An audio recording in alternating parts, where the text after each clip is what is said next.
Depois de algum tempo já tentando engravidar, eu descobri que eu estava grávida e com 4 dias, mais ou menos, depois que a gente tinha descoberto a gestação, eu tive um sangramento significativo que resultou num aborto espontâneo. Eu estava com 5 semanas de gestação, né? Eu nunca contei isso aqui no canal, é uma história que eu sofri muito na época, mas eu acho importante falar sobre isso. Eu estava só com 5 semanas e a gente já tinha contado, né, para a família, para os amigos, porque a gente estava muito feliz porque era algo que eu queria muito, né? Eu tinha aquele sangramento e eu ficava pensando, meu Deus, não pode ser, tipo, vai ficar tudo bem. E daí não era, né? Assim, era evidente que eu estava perdendo o bebê. Por que é que tem tanta mulher que às vezes nem quer ter filho, que às vezes faz um monte de coisa errada, assim, que são coisas que prejudicariam a gravidez e a pessoa não perde, tem um bebê saudável e tá lá.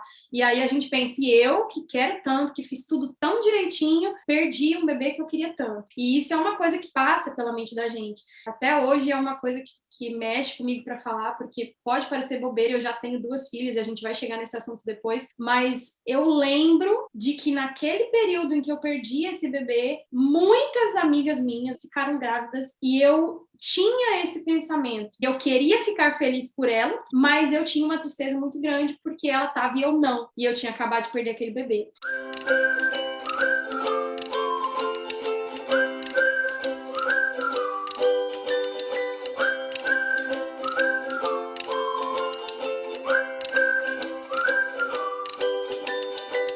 Tudo na maternidade é grande.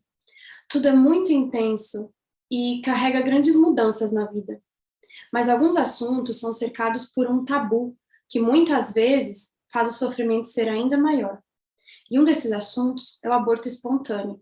Já faz muito tempo que eu queria fazer um vídeo sobre isso para vocês, mas estava difícil saber como abordar o assunto, porque eu não queria que esse fosse apenas mais um vídeo relatando a história de alguém. Eu queria que fosse sincero, transparente, solidário e reconfortante. Por isso, eu trouxe alguém aqui hoje que tem uma visão profissional sobre o assunto e com quem eu também me sentiria à vontade para falar sobre a minha experiência. Isso mesmo, você ouviu direito. Eu também já passei por isso. E o vídeo de hoje traz a minha história de aborto espontâneo e uma psicóloga incrível para falar sobre essa perda. Bom, e a psicóloga que eu trouxe aqui para conversar com a gente hoje é a Miriam Werder.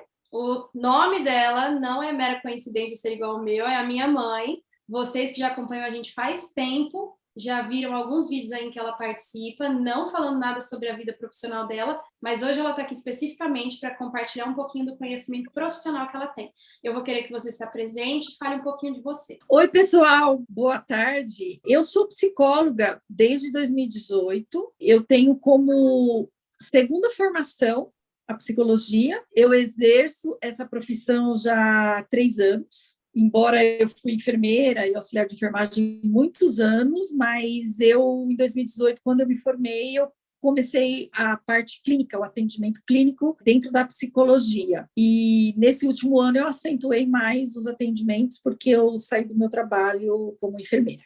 Legal. Obrigada por você ter aceito o convite por estar aqui. Eu acho que vai ter bastante gente que vai gostar bastante desse assunto. Vocês já viram qual é o assunto de hoje, é um assunto bem delicado, bem difícil de se conversar sobre ele, mas eu acho que, assim como os outros assuntos que a gente traz na maternidade, ele é um assunto que é muito recorrente e é bem importante também da gente tratar.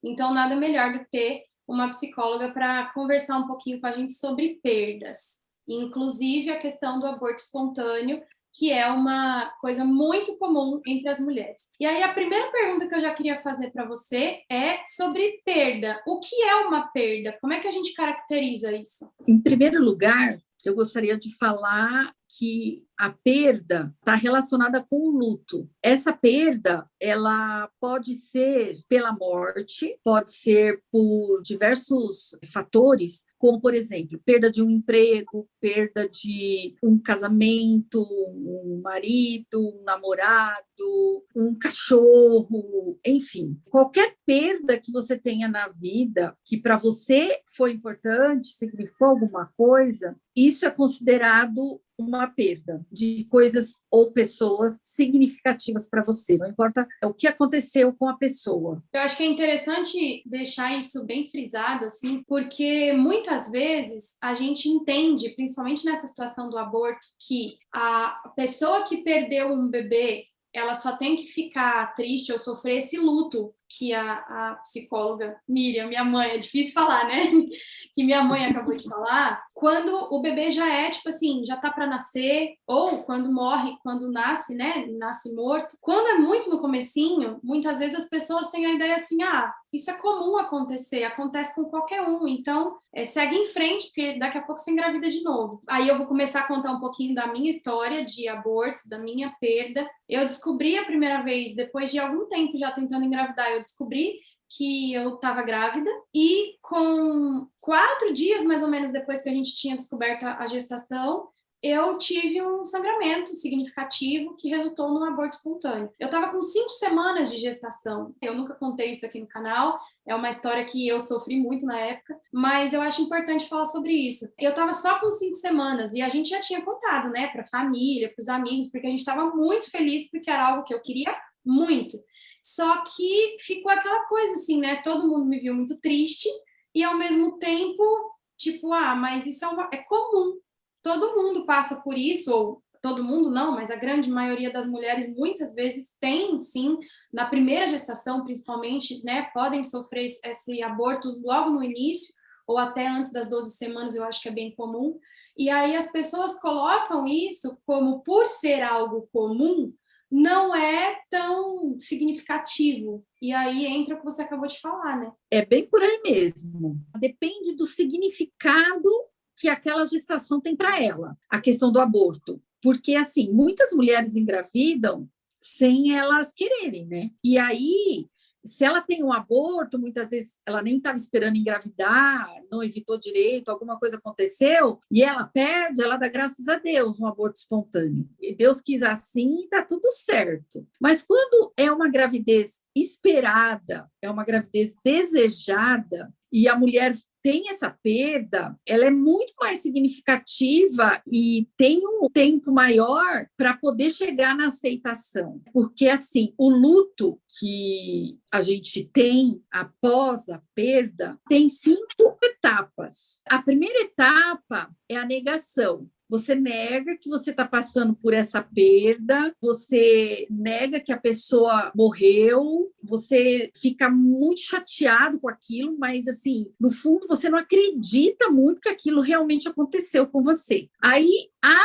segunda etapa é a raiva. Poxa, por que que isso foi acontecer logo comigo, que queria tanto esse bebê? Por que que foi acontecer dessa pessoa morrer e eu ficar sem a pessoa? Aí, depois da raiva, vem a barganha. Será que se eu tivesse feito alguma coisa, eu evitaria o aborto, eu evitaria a morte daquela pessoa, eu evitaria ser mandada embora do meu emprego, eu evitaria o término com meu namorado? O que será que eu poderia ter feito para que isso não acontecesse? Aí vem a quarta etapa, que é a tristeza pelo que aconteceu. É uma tristeza, a pessoa fica chateada, fica triste, ela não quer muito se reunir em meio social, ela fica mais quieta, calada no canto dela, ela não quer muita conversa com ninguém. E a gente fala que a tristeza é como se fosse uma depressão, só que como teve uma perda, essa tristeza é considerada dentro da psicologia como um luto, e esse período pode haver essa tristeza mesmo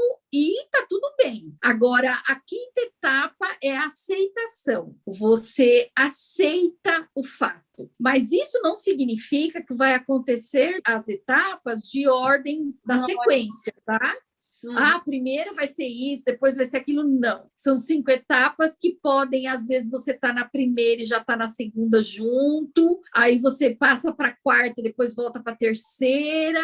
Relacionado à mente humana, é muito complicado você falar assim, ah, vai ser nessa ordem direitinho. Interessante isso, porque aí vem mais um pouquinho da história do que eu vivi, né, daquilo que eu passei. E eu lembro muito, assim, de ter passado por um períodozinho, que eu acho que foi curto até, a questão da negação. Eu tinha aquele sangramento e eu ficava pensando, meu Deus, não pode ser, tipo, vai ficar tudo bem. E daí não era, né, assim, era evidente que eu estava perdendo o bebê, que ainda era muito pequenininho, mas na minha cabeça aquilo de estar grávida já era 100% certo, né, então, ok. Eu lembro de ter passado também a questão da raiva, de ter aquele pensamento assim, e eu tô abrindo o coração aqui, tá, gente? Porque são coisas que eu acho que não são fáceis da gente falar, e tem muita gente que talvez não entenda, principalmente quem não passe por isso, tá? Deixa eu te interromper, são coisas muito íntimas, né? Sim. Íntimas e que acontece dentro da gente. Muitas vezes a gente não expressa. Sim, essa questão da raiva era uma coisa muito complicada, porque assim,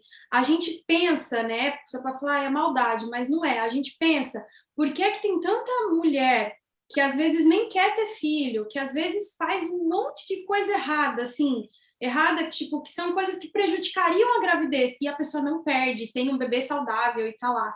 E aí a gente pensa, e eu que quero tanto, que fiz tudo tão direitinho, né, perdi um bebê que eu queria tanto. E isso é uma coisa que passa pela mente da gente. E eu lembro também de ter vivido muito a questão da tristeza. E até hoje é uma coisa que mexe comigo para falar, porque pode parecer bobeira, eu já tenho 2 filhas e a gente vai chegar nesse assunto depois, mas eu lembro de que naquele período em que eu perdi esse bebê, muitas amigas minhas, assim, muitas mesmo, e às vezes só conhecidas, mas pessoas ao meu redor, muitas ficaram grávidas, ou junto comigo, ou um pouquinho depois, e eu tinha esse pensamento de assim, olhar aquela pessoa grávida e eu queria ficar feliz por ela, porque ela era próxima a mim, ela era minha amiga, seja o que for, mas eu tinha uma tristeza muito grande porque ela estava e eu não, e eu tinha acabado de perder aquele bebê. Inclusive, aí eu vou contar o fato aqui, não vou dizer nomes, mas talvez a pessoa se lembre, se ela assistir esse vídeo, que tinha uma amiga da igreja que eu frequentava que engravidou comigo na mesma semana, eu descobri, ela descobriu também e tal, e eu perdi o bebê e ela não, e até hoje a filha dela já é grande, e eu vejo essa menina, eu sempre me lembro de que se eu tivesse tido aquele bebê, seria exatamente da mesma idade dessa menina. Então são coisas assim que quando você vive é uma situação muito chocante assim, para a gente que está sentindo todo esse rebuliço e tudo mais. E aí vai entrar já a segunda pergunta, com relação a algumas coisas que você já falou e que tem a ver com essa questão do luto e do sentimento. Existe um padrão de quanto tempo é normal, é considerado normal uma pessoa ficar em luto, por exemplo, ou ter essa tristeza, essa depressão por causa dessa perda, por causa de um aborto, por exemplo? Então, isso é muito individual. Só que, assim, a psicologia, ela mais ou menos coloca um tempo, porque para cada pessoa, aquela perda tem um significado. E esse significado faz com que a pessoa sofra mais. Seria muito importante que, nesse período, a pessoa conseguisse falar sobre o que ela está sentindo, sobre os seus sentimentos, sobre como que aquilo deixou ela mal, sabe? Como que aquilo fez um estrago na vida dela. E a melhor coisa seria a pessoa falar com alguém de confiança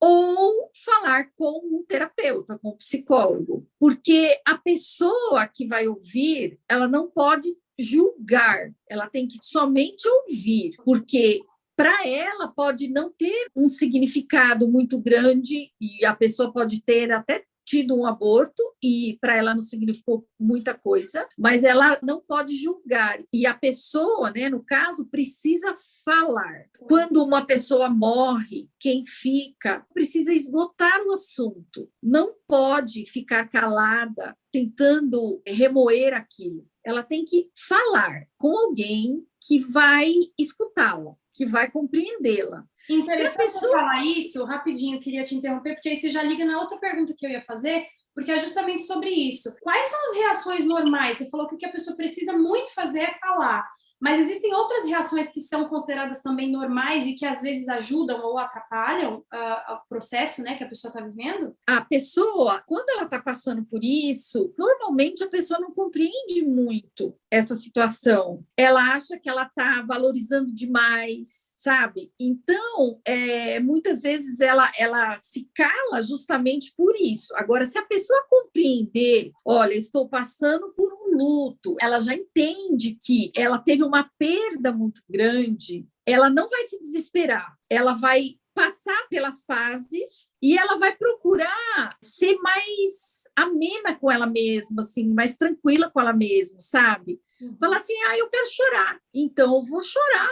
Eu não quero chorar na frente dos outros, eu vou chorar lá no meu quarto sozinha. Eu quero reclamar, sabe? Falar com Deus, orar, enfim. Ela pode escolher a forma que ela vai, ou cantar, eu vou cantar para ver se esses pensamentos saem da minha cabeça. Enfim, a questão dos pensamentos é muito importante. Quando a pessoa tem uma perda, ela não pode fixar os pensamentos na perda, porque se ela fixa, ela vai passar muito mais tempo nesse luto. Ela tem que colocar os pensamentos de uma outra forma, porque o pensamento, ele leva ao sentimento, ele traz uma emoção, e essa emoção leva a um comportamento, vira um ciclo vicioso. E se a pessoa interrompe, assim, vai fazer outra coisa, não fica pensando, ou, eu quero falar, então vou falar, até esgotar o assunto, na realidade ela está libertando aquilo. Agora, tem pessoas que ficam em luto um ano, é considerado ainda normal, mas algumas pessoas, alguns psicólogos falam até 3 anos, dependendo da perda. Só que a maioria das pessoas, elas conseguem superar antes. Só que quando isso é contínuo, passa a fazer parte da vida da pessoa, então isso significa que ela precisa de ajuda profissional médica, de um psiquiatra, para poder fazer a avaliação e um tratamento, se for necessário. Entendi. É legal que puxa também, né? A gente vai trazendo aí os assuntos na conversa e uma coisa puxa a outra. Justamente sobre a questão da superação. É difícil para mim entender essa questão da superação, por quê? Porque eu tô no time das mulheres que passou por isso e hoje é mãe.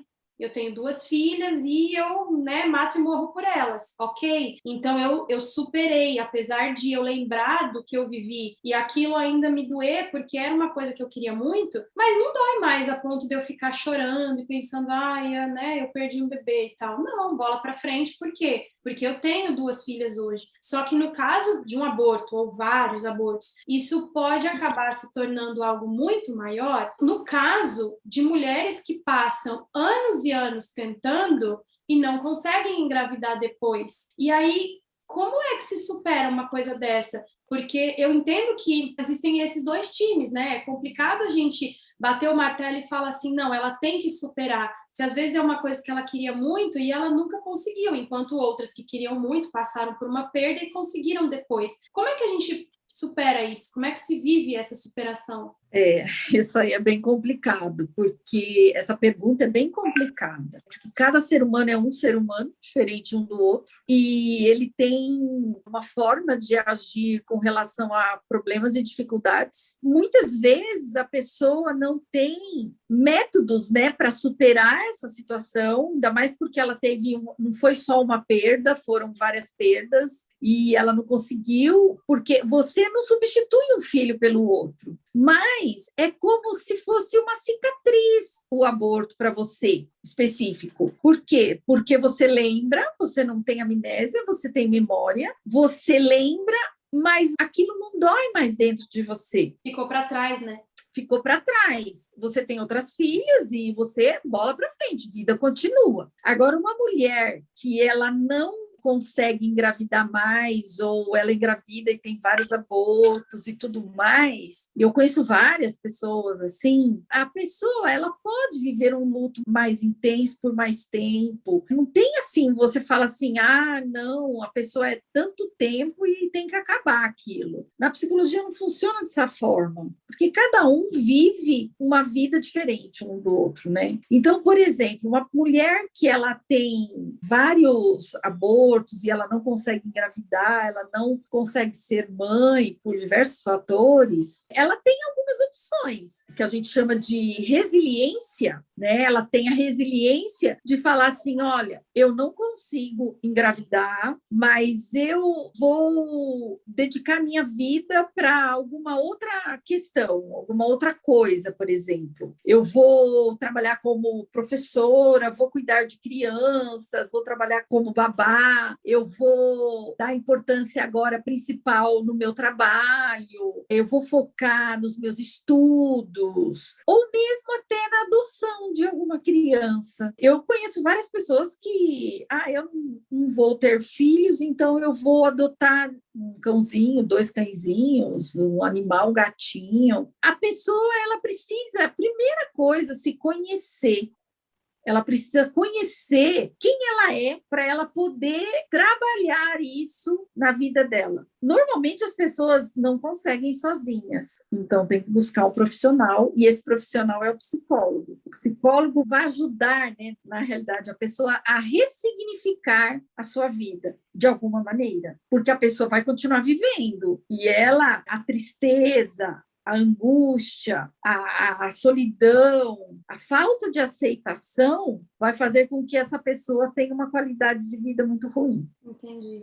E, de alguma forma, assim, eu acho que não existe resposta para essa pergunta, mas eu vou fazer. Existe como saber, por exemplo, quem são as pessoas ou quais são os motivos que levam alguém a superar ou não? E por que existem mulheres que passam por isso e superam e outras que não superam? E isso eu estou falando em caso de pessoas que não conseguem ter filho depois. Porque, entre aspas, é fácil superar se você se torna mãe depois, né? Mas nos dois casos, assim, nas duas situações, uma pessoa que passou por um aborto ou vários e não consegue mais ter filhos, consegue superar isso, e outra que passou por um aborto ou vários e não consegue ter filho e não consegue superar isso. Geralmente, o que é que diferencia esses dois casos? O que diferencia é o temperamento da pessoa, como que a pessoa é. Isso tem no mínimo 4 temperamentos. Hoje tem outro nome, que agora eu não me recordo, mas que são pessoas completamente diferentes. Tem pessoas mais quietas, mais caladas, que guardam mais as coisas. Tem pessoas mais expansivas, que elas falam e elas conseguem colocar para fora aquilo que está incomodando, e isso ajuda bastante. Tem pessoas explosivas, depende como cada um trabalha com as suas emoções, porque as emoções, elas fazem muita diferença na vida da pessoa, como ela trata as suas emoções, como ela considera as suas emoções. Eu tô chorando, por que eu tô chorando? Eu sou uma idiota. Isso, ela tá denegrindo a imagem dela, ela tá chorando porque ela tá triste. Depende de como a pessoa se trata, como ela olha para ela mesma, e isso vai depender do temperamento e da forma como ela leva a vida. Interessante. Eu queria que você tentasse agregar aí algumas dicas finais, porque esse é um vídeo que eu não sei se ele vai ter muitas respostas prontas, né? Eu acho que não existem respostas prontas. A gente conversa sobre o assunto e a gente expõe para mulheres que já passaram por isso ou que estão passando por isso agora, que outras pessoas também passaram, e talvez mostra caminhos, igual muitas coisas que você falou, talvez uma mulher que esteja passando por isso agora vai conseguir se perceber em algumas características e talvez vai saber como procurar ajuda. Então eu queria que você desse justamente essas dicas, talvez uma ou duas ou mais, quantas você tiver, para que mulheres que já passaram por isso, ou que estão passando por isso agora, ou que conhecem alguém que está passando por isso, pudessem saber como levar a vida, como se reerguer depois de uma situação tão difícil e tão triste como é a perda de um bebê. Em primeiro lugar, a pessoa, ela tem que deixar fluir as emoções dela. Fluir é falar, é chorar, depois, no final, aceitar que aquilo ocorreu com ela e nada vai mudar o que aconteceu, porque ela não vai conseguir ter aquele bebê de volta, ela não vai conseguir ressuscitar uma pessoa que morreu. Então, é aceitação. Quais as minhas condições hoje? Primeiro, ela vive o luto, né? Tem aquelas etapas que eu falei. E aí, depois, vai chegar uma hora que o próprio cérebro dela vai dar um clique, tipo assim, minha vida continua e eu vou em frente. Junto com isso, existem coisas que ela pode fazer mesmo, assim, no dia a dia dela para facilitar essa aceitação? Pode. Uma delas é a questão do sono. É muito importante ela conseguir dormir bem à noite, porque faz parte da saúde mental de uma pessoa. Outra coisa é a atividade física. Ela tem que fazer alguma atividade física, porque a atividade física ela produz a endorfina, e essa endorfina ela cai na corrente sanguínea e dá uma sensação de bem-estar. Isso é muito importante. A alimentação da mulher, evitar alimentos que estressam, estimulantes, como cafeína, como refrigerante. Por quê? Porque os estimulantes, eles estimulam na hora, mas depois de um tempo, a pessoa fica mais para baixo do que ela estava quando ela tomou o estimulante. Então, evitar, principalmente nesses momentos de tristeza, e procurar ter bons relacionamentos, né? Ter amigos de verdade, com quem ela pode conversar, com quem ela pode desabafar. Todos nós precisamos desabafar. E a terapia é uma indicação também para esse momento, para ela ver que existem mais possibilidades de vida, não só ficar focado naquele problema. É legal também essa questão da terapia, que hoje em dia, ainda, né, mundo pós-pandemia, existe muita facilidade, talvez não existia antes, não tenho certeza, mas eu nunca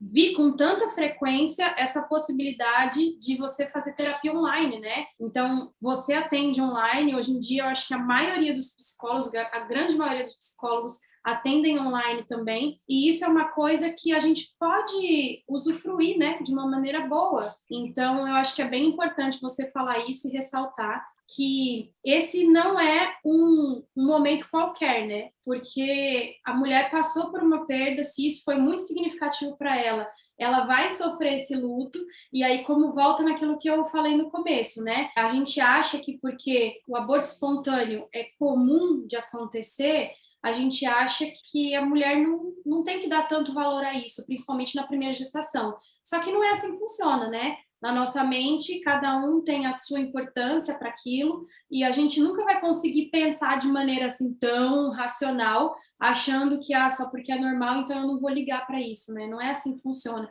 Então, se você já passou por isso, se você conhece alguém que já passou por isso, se você se sentiu mal, se você viu que a pessoa que passou por isso ficou muito mal, não menospreze esse sentimento, porque realmente é uma tristeza muito grande quando a mulher quer muito aquilo e o aborto acontece e ela perde esse bebê. Eu conheço muitas mulheres que já passaram por isso, assim como eu também conheço muitas mulheres que nunca passaram, né? Que nunca tiveram um aborto, muito menos na primeira gestação. Então, volta de novo nesse assunto. Por mais que a gente fale é algo comum, a mulher que passa por isso, ela vai conhecer alguém que não passou e ela vai falar, se é comum, por que a fulana não passou e eu passei? E a gente volta de novo em tudo aquilo que a gente já conversou. Mas eu acho que o papo foi muito bom, eu acho que muitas mulheres que precisam de um apoio ou precisam saber o que fazer, vão poder encontrar aí um caminho a seguir nisso aqui que a gente conversou, nesse nosso bate-papo.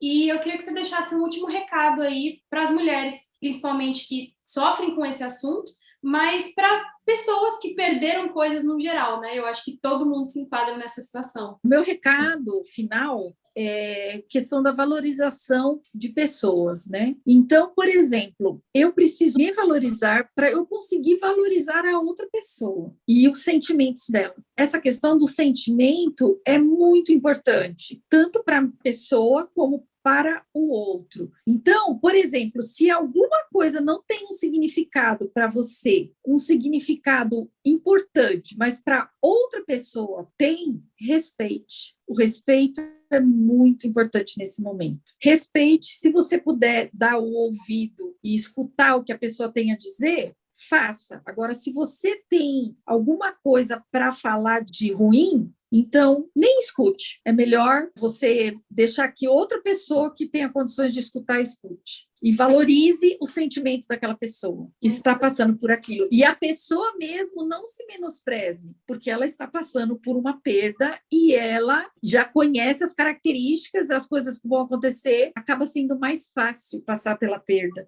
pelo luto, quando você já sabe o que pode acontecer e que não é fora do natural, né? Fora do normal. Obrigada. Foi muito bom o nosso papo. Você que está assistindo a gente, se tiver uma história para contar, se quiser fazer algum comentário, pode colocar aqui embaixo do vídeo, no espaço para comentários, a gente lê, a gente responde. E a gente espera que você tenha aproveitado muito tudo aquilo que a gente conversou aqui. Se você gostou desse vídeo, não esquece de deixar seu like.